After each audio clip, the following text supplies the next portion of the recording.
hamtaki kutoa tendo la ndoa kwa wanaume mpaka mlipwe hela. Wataalamu, uongo kweli? Kesi 5 tumepokea. Unaanza leo unasema 5,000. Akimudu 5,000 unakaa wiki 2 unapandisha 10,000.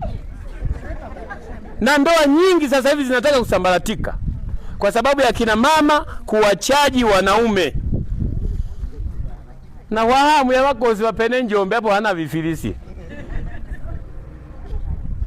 Akina mama acheni huo ushetani. Ndoa hazisemi hivyo. Hayo yapo kwenye baraza la kata. Amesema nimelipia sasa hela zimeisha. Lakini sasa ukiwauliza vizuri akina mama anasema tumeamua tuwe tunawatoza kwa sababu tunajua wakienda nje kule baa wanatoa hela.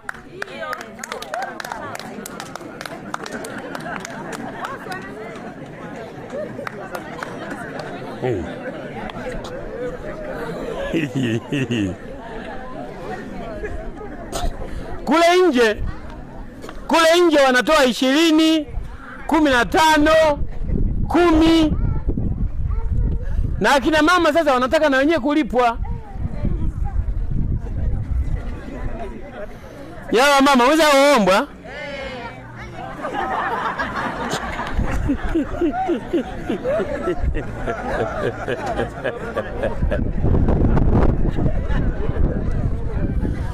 Tatizo linaanzia wapi sasa? Mnisikilize kwanza. Tatizo linaanzia hapa. Nyinyi akina baba, unakuta umekuja baa, umetumia 50,000 lakini nyumbani hujaacha hata 5,000. Halafu mwanamke anakuja kufuata mahitaji, anakukuta huko baa unakunywa, iwaja ufuka mandinyiri sabuni wakati umetoka nyumbani. Kwa hiyo akina baba, tusitelekeze familia zetu. Unapokuja huku kwenye starehe, uache kodi ya meza nyumbani. Sawa jamani? Akina baba sawa? Sawa.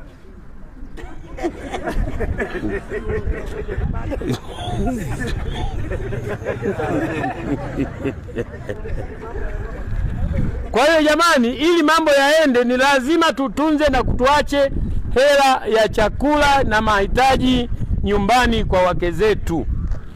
Na wakati mwingine hata kina mama kuchepuka, sisi ndio tunaosababisha.